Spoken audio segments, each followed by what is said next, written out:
পুঁই শাক করবো একটু অন্যভাবে। এই যে তেলটা আমি গরম হয়ে গেছে, এবার দিয়ে দিলাম আলুগুলো। আলুগুলো আমি একটু লাল লাল করে ভেজে নেব, ঠিক আছে? এই পুঁই শাকটা করবো একটু অন্যরকমভাবে। ভাজা হয়ে গেছে, এবার আমি একে একে একটা মশলা দেবো। যেমন দিলাম কাঁচা লঙ্কা বাটা, ঠিক আছে? কাঁচা লঙ্কাটা এই জন্য দিই, কাঁচা লঙ্কাটা খুব ভালো হয়। কাঁচা লঙ্কা বাটা দিয়ে করলে না ভীষণ পরিমাণে ভালো হয় এটা খেতে। কাঁচা লঙ্কা বাটাটা দিলাম, এবার দিচ্ছি টমেটো পেস্ট। এটা এইভাবে বানালে খুব ভালো হয়। টমেটো পেস্টটা দিলাম, এবার এর মধ্যে দেবো আমরা হলুদ দিয়ে। এবার দিয়ে দিলাম হলুদ দিয়ে।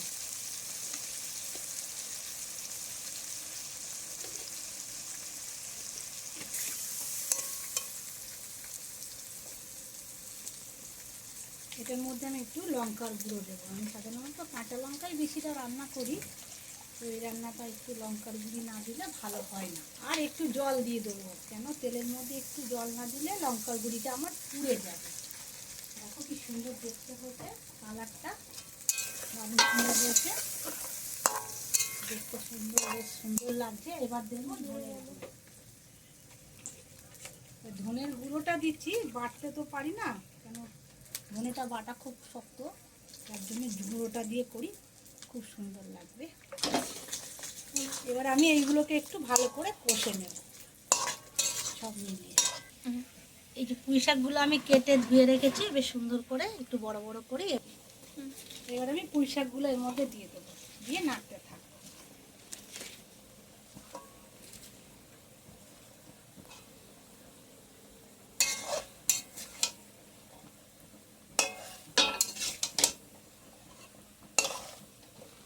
পুঁই শাকগুলো দেবো, এবার এর উপর থেকে একটু নুন দেবো, তাহলে পাতাগুলো মজে যাবে খুব সুন্দর।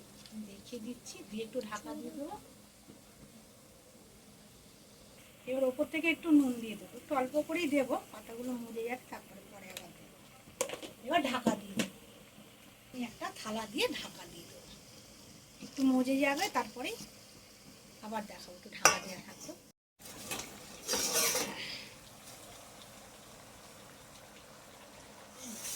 এই যে বেশ মজে গেছে, একটু নুন দিয়ে ঢাকা দিলে মজে যায়,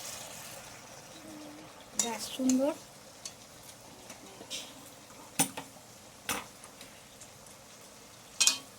একটু নুন দিয়ে ঢাকা দিলে পুঁই শাকগুলো মজে যায়।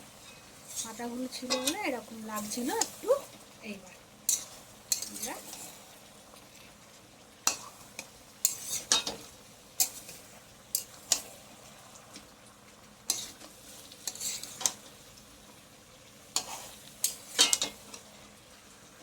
একটু নাড়াচাড়া দিয়ে আবার ঢাকা দিয়ে দেবো। একটু নাড়া না দিলে নিচেরগুলো লেগে যেতে পারে, একটু লেগেও গেছে আমার।